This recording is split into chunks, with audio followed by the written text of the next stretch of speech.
So I'd like to begin today speaking just a little bit about my project, the Forward Music Project. This is a project that commissions new musical works that encourage social change and empowerment for women and girls. And 2 years ago, I had this itch in my stomach that I really couldn't scratch. I felt like my musical career was not really connecting to the community I lived in and was not responding to the current political climate. And I kept thinking of an artist that I greatly admire, Nina Simone, who used her artistry to empower her community and create change. And she did say it best, that an artist's duty is to reflect the times. And so I thought, why aren't classical musicians more outwardly political? Is it because primarily we play music without words?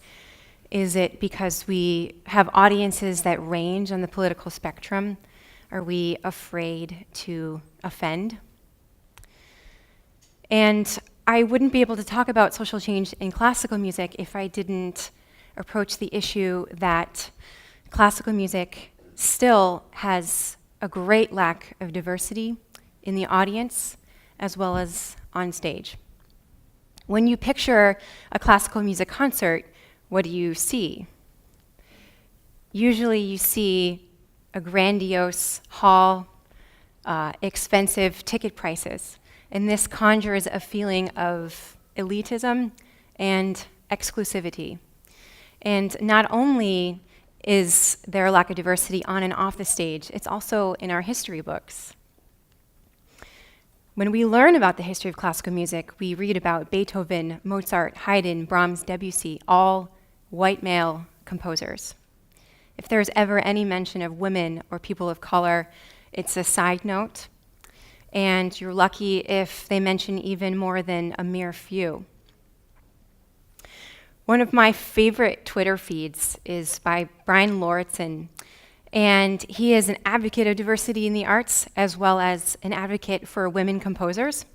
And every time a major orchestra or opera company or chamber music series announces their next season's program, he creates these breakdowns, these composer breakdowns. So I've pulled a few from Twitter, and let's see what Brian has pulled together.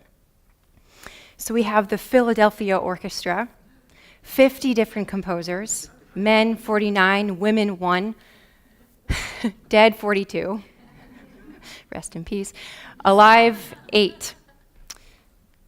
The Dallas Symphony, 30 different composers, men 30, women 0. The Utah Symphony, 28 different composers, men 28, women 0. The Detroit Symphony Orchestra, 46 different composers, men 43, female 3. Metropolitan Opera, men 16, women 0. And the Chamber Music Society of Lincoln Center, 65 male composers and 6 women. So these institutions, these great institutions, have great cultural power. And I, again, come back to that feeling of fear. What are we afraid of?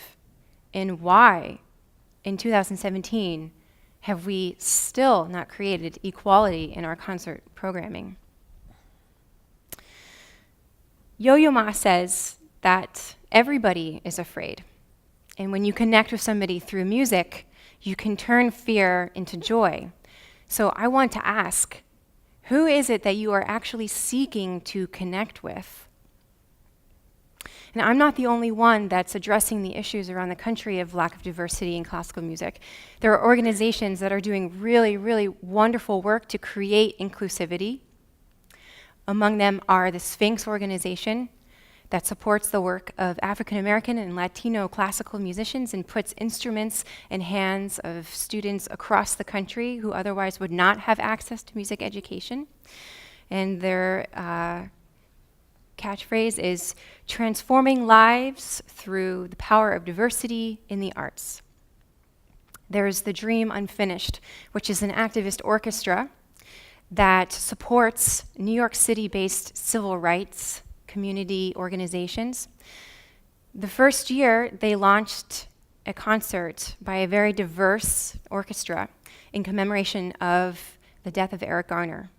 The second year, Sing Her Name, the one-year commemoration of the death of Sandra Bland. This year, they are focusing on the prison-to-pipeline education system. Also, community music schools, like Community Music Works in Providence, Rhode Island, that creates a cohesive urban community through music education and performances.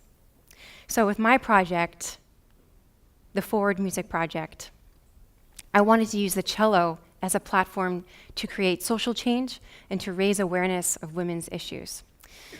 And in performance, I am able to embody, empathize, and share stories in one of the most effective settings, which is a concert. And as a listener, this experience for you is visceral. You see, you hear, you feel.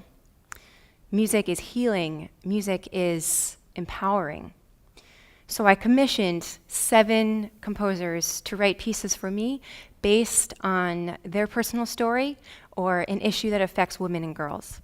And the pieces that came back to me ranged from issues of sexual violence and child marriage to reproductive rights and female empowerment. These composers are Natalie Joachim, Alison Loggins-Hull, Angelica Negron, Leila Adu, Amanda Feary, and Morgan Krauss,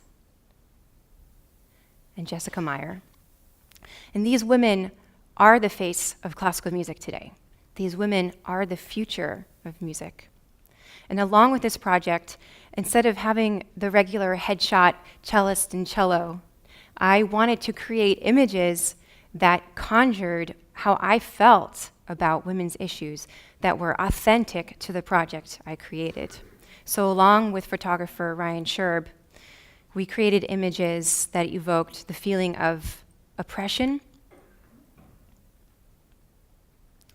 suffocation,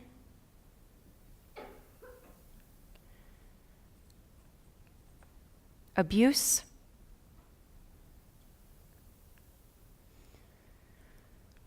vulnerability, and body image. So I want all of us, and classical musicians especially, to see. Now, it wouldn't be a TED Talk if I didn't have fancy letters with words that came after them. So, seek, encourage, empower. Let's ask ourselves these questions every time we program a concert, every time we create a new project. Which community are we seeking to connect with? What message are we encouraging people to hear? And who are we empowering? So I'd like to conclude today with a performance of 2 pieces from this project. One is a work by Morgan Krauss, and she wrote a piece based on an experience of sexual assault.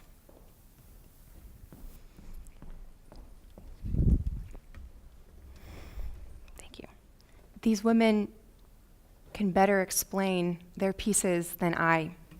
So again, we will listen to a recording of Morgan talking about her piece, which is titled, "Memories Lie Dormant. They are reviled before they are revealed." Imagine what it is to come upon or be subjected to trauma, emotional, physical, or the like. At first your mind races. You are inept. Every thought and bodily awareness becomes an untidy collection or pile of things, spilling from within your being simultaneously.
The next piece is by Jessica Meyer. I wanted to write a piece for Amanda where she gets to do all the things she loves. She glows from the stage when she is grooving on her cello, and I wanted to capture that. Swerve is about women making a conscious effort to get everything grooving the way it should, in balance with all of the feelings, responsibilities, and challenges that are unique to us. It is about the time we need to take to make sure we both take care of ourselves and find our true selves, so we are the most resilient, persistent, empowered versions of ourselves. In essence, that moment when you get your swerve on.